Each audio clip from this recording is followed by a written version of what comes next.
Quanto à reparação, como entendê-la no contexto da ciência espírita? Vejamos o que diz os sábios da imortalidade.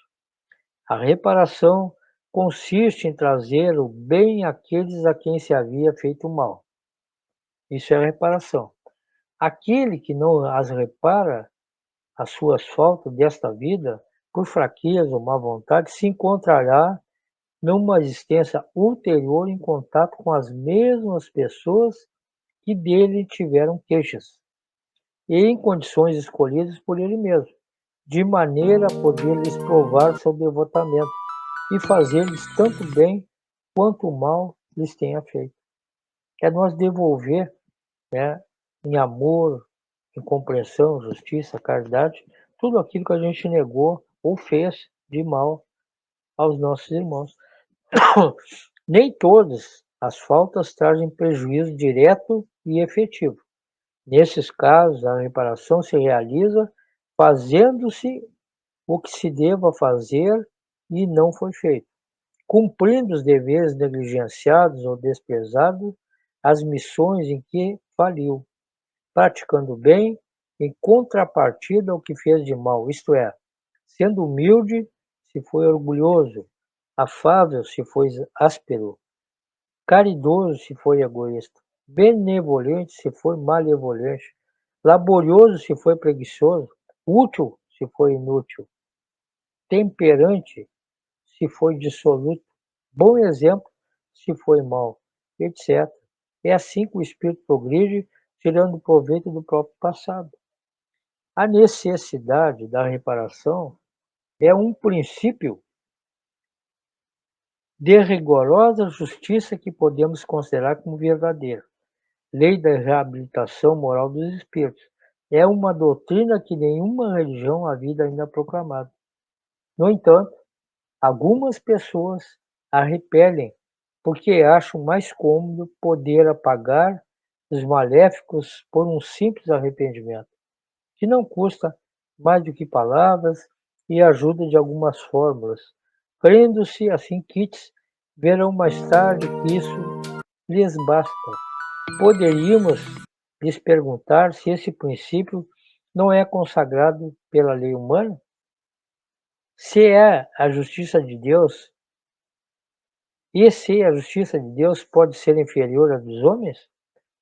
E se dariam por satisfeitas com um indivíduo que, tendo-lhes arruinado por abuso de confiança, se limitasse a dizer que lamenta infinitamente?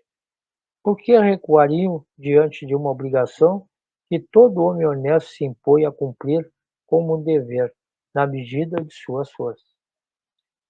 Quanto à perspectiva de reparação for encurtada na crença das massas, ela será um freio bem mais poderoso que o inferno e as penas eternas, porque ele diz respeito à atualidade da vida, e o homem compreenderá a razão de ser das circunstâncias penosas de onde ele se acha colocado.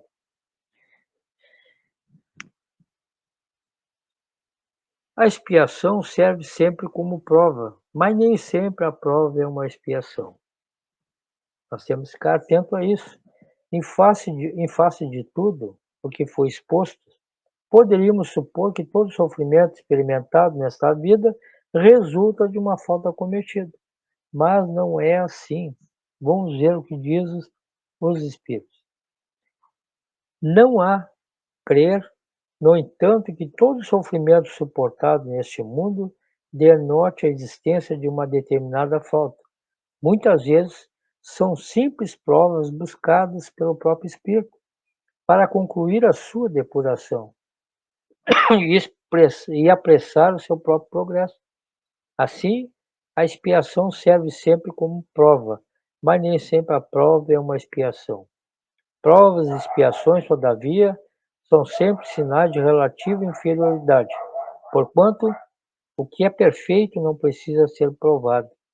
Pode, pois, um espírito haver chegado a certo grau de elevação e, nada obstante, desejoso de se adaptar mais, solicitar uma missão, uma tarefa a executar pelo qual tanto mais recompensado será se sair vitorioso.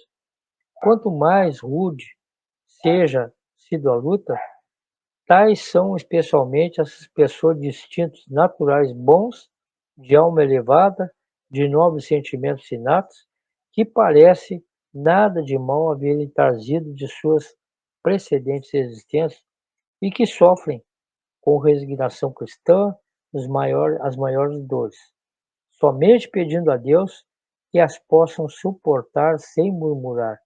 Pode-se, ao contrário, considerar como expiações as aflições que provocam queixas e impelem o homem à revolta contra Deus.